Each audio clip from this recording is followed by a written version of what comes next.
How did the Memphis Grizzlies go from a cute little underdog to the most polarizing team in basketball within a few short years? That was just a dirty play. Quite frankly, I've been busting for years. But you can't go around punching people. And some words exchanged with Brooks walking the other way. I don't care, he's old. In 2018, the Memphis Grizzlies won a not-so-pretty 22 games and fired then-head coach David Fizdale after a rough 7-12 start to the season. But it was just a year earlier that Memphis' star 1-2 punch at the time, Mike Conley and Marc Gasol, led Memphis to a playoff berth and took the 61-win San Antonio Spurs to a tough-it-out 6 games in the 2017 NBA playoffs. So, going from winning that to winning just 22 games a season later was a cause for big concern in Memphis. The problem was, both Conley and Gasol were aging and no longer the same star-level talents they were. The Grizzlies landed a lottery pick after their poor season, and that pick turned into future Defensive Player of the Year winner Jaren Jackson Jr., the beginning of something new in Memphis. In 2019, the Grizzlies traded Marc Gasol to the Raptors at the buzzer of the trade deadline and let Mike Conley walk into free agency a few months later.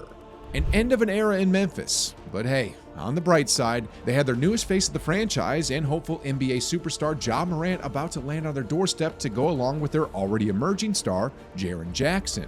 The newly formed duo of Triple J and Ja led Memphis to an improved 34 wins in the 2020 season. Nothing to shout about, but they had rising stars and the future looked bright. And to top things off for a third year in a row, the Grizzlies added Desmond Bane with the final pick in the first round of the 2020 NBA draft.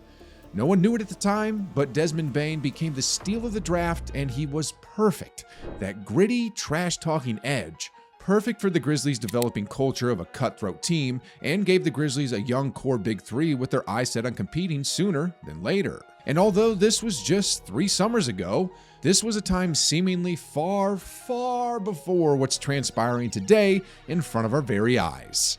Once an emerging Cinderella story in the NBA to the most negatively talked about franchise in a span of just a couple of seasons.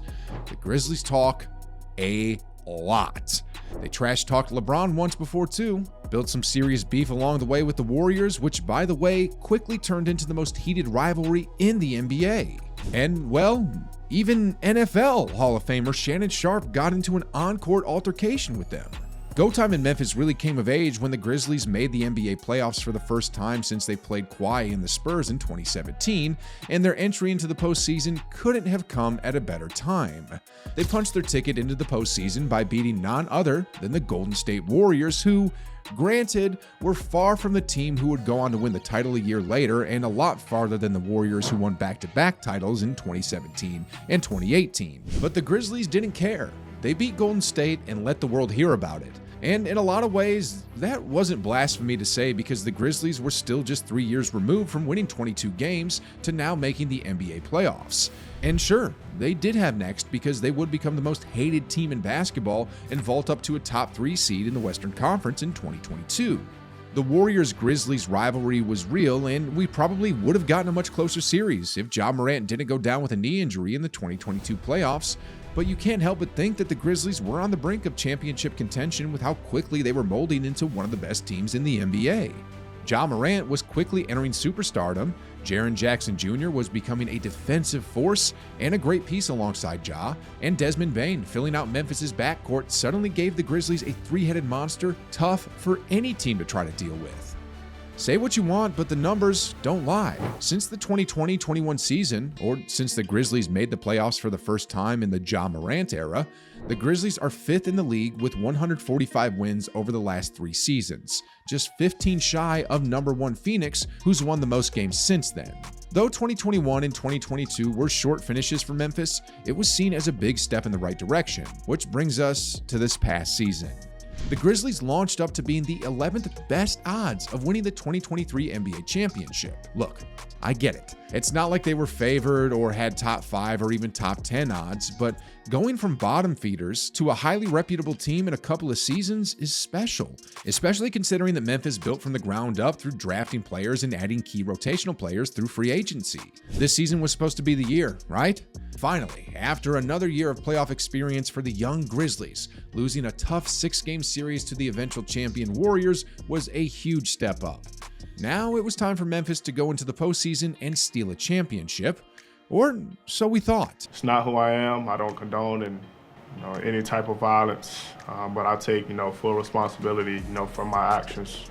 Made a bad mistake, and I can see the image that I painted over myself. You could write an entire book on what's transpired with Ja Morant after this quote, and this is even after the first gun incident with Ja back in March. We know by now how much all the off-court drama with Ja Morant had seriously come to hurt the Grizzlies this season. He had the gun incident, the counseling program he took part in, the suspension he faced as a result of what happened during his IG Live shortly after he and the Grizzlies lost to the Denver Nuggets. So much had to go wrong with Ja Morant to seriously hurt his team's chances of going further, and that's exactly what happened. Ja said what he said about not worrying about other teams in the West when the Grizzlies had a .500 record against the West at the time. Ja got involved with incident after incident off the court. A few key injuries, like the injury to Steven Adams and Brandon Clark, hurt the team. And then there was so much more drama happening with the team. The only thing was that this was happening out on the court with another Grizzlies player. Dylan the Villain took over the NBA for all the wrong reasons. This idiot said, I don't know what Draymond does out there. He said, I don't like Draymond at all. You don't know me. I just don't like Golden State. I quite frankly wouldn't like a team that beats me all the time either. I don't like anything to do with them. Quite frankly, you were a little kid in high school watching us win championships. After Ja Morant's situation, the entire story of this season was about Dillon Brooks and how he became the NBA's hottest new villain. He punched Donovan Mitchell in the groin, trash-talked player after player, even knocked down a poor camera guy over on the sideline and didn't bother to apologize or help him up. I saw the Grizzlies mentioned a lot on Twitter and whatnot over the back half of the season, but it was mostly because Ja was showing off another weapon or Dillon Brooks tussling with yet another team or player. Look, I'm all for some trash talk and antics, if you can back it up. And speaking of game, or lack thereof, in the Grizzlies' last playoff run, Dillon Brooks faced off against LeBron James. Well, at least I thought he did, because it appears that he was a complete no-show throughout those 6 games. 24 of 77, 31.2% shooting from the floor, and the worst points per possession of all players in the postseason who attempted at least 50 field goals. He went 8 of 33 from the three-point line during that Lakers series. And this couldn't have came at a worse time, particularly with Ja missing time for his second straight postseason due to a hand injury he suffered during the series.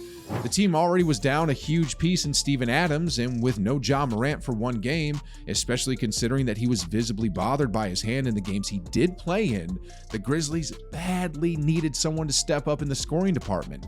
And Dillon Brooks wasn't that guy. In fact, he was hurting the team more than anything. Oh, and before you look any further, this is a quick summary of Dillon Brooks in his last 2 playoff series dating back to last postseason series against the eventual champion Golden State Warriors. And I have to say, every time he shot the ball, I was just covering my eyes.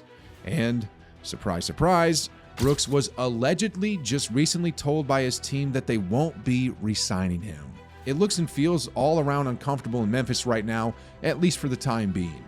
Now, I'd be silly to think that it's over for the Grizzlies. Look, if Ja can't stay away from trouble and is constantly running in with the law both on and off the court, Memphis isn't going anywhere. But putting faith back into this still 23-year-old star in Ja and hoping he'll come back stronger and more mentally ready than ever, still, the Memphis Grizzlies are just a move or two away from being scary good. Adding a knockdown shooter this offseason in place of Dillon Brooks would ideally be the best-case scenario for Memphis.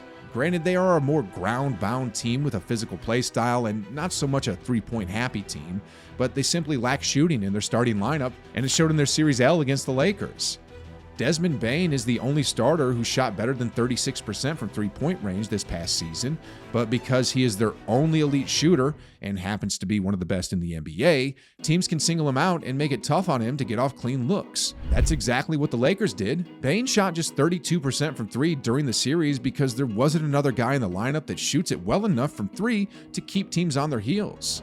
And in Ja's case, giving him another guy on the wing that can light it up from 3, paired with Desmond Bane, will open up the floor to the point where he'll be able to dominate in his attacking play style. But this could be the beginning of something valuable for this young Grizzlies team. They went through huge adversity this season on and off the court, especially their supposed leader Ja Morant, who I think is far too good of a player to not learn from his mistakes and bounce back from them better than ever. Dillon Brooks is probably gone, and that might be the best move the team can make because, let's face it, getting into it with other star players over and over again probably frustrated his teammates and coaches time and time again. The Grizzlies are another superstar and a good leader away from potentially becoming the best team in basketball, even with all that's gone on. And that's not to diminish Ja Morant, because he is a fringe superstar and is still a few years away from entering the heart of his prime, which is good news, by the way. It's far from the point where the organization or fans of the team should feel the need to hang their heads because the future is bright. What do you think? Are the Memphis Grizzlies in a workable situation? And what will they look like next year?